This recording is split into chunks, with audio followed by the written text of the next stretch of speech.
हरियाणा में मौसम का डबल अटैक हो रहा है। धुंध और बढ़ती ठंड लोगों की जान पर आफत बनी हुई है। एक ओर धुंध की वजह से विजिबिलिटी शून्य हो गई है, तो दूसरी ओर यही धुंध तापमान में भारी गिरावट ला रही है, जिससे हाड़ कंपा देने वाली ठंड पड़ रही है। ये रिपोर्ट देखिए।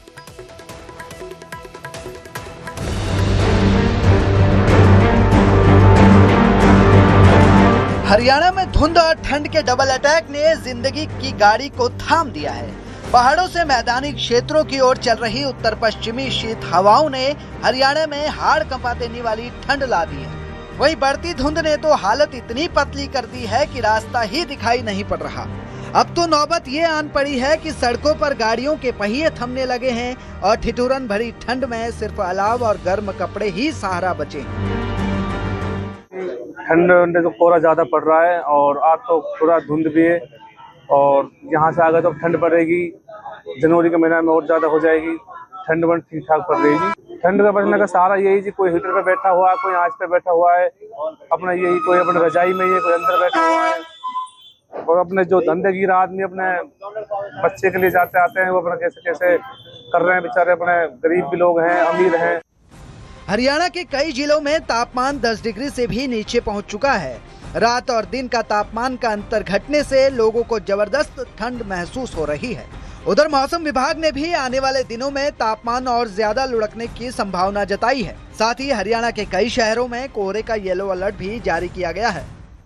ऐसा जो सरकार द्वारा एडवाइजरी सर्दी के लिए की गई है कि सर्दी के मौसम से बचने के लिए आप अपने आप को कवर करके रखें।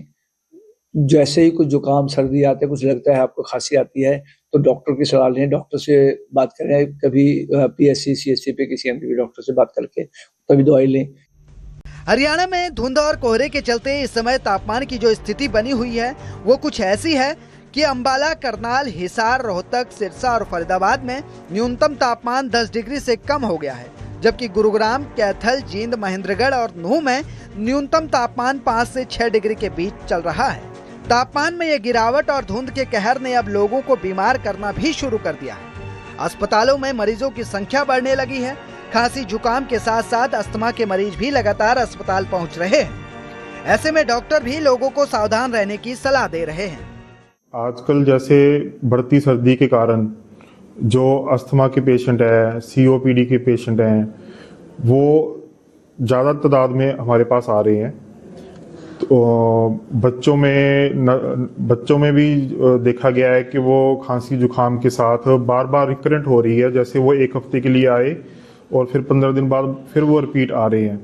ये बढ़ती सर्दी का असर उन पे हो रहा है। इसमें हम उनको जो यहाँ पे इलाज देते हैं उसमें तो हम अपनी तरफ से जो पूरा इलाज बनता है वो देते ही हैं। साथ में हम ये भी कहते हैं कि घर में भी वो अपना जैसे थोड़ा एहतियात बरतें। बहरहाल ठंड अभी और भी प्रचंड होने वाली है, इसलिए जरूरी है कि लोग अपना और अपनों का ध्यान रखें ताकि बीमारियों का खतरा कम रहे। Bureau report, news 18 Punjab Haryana.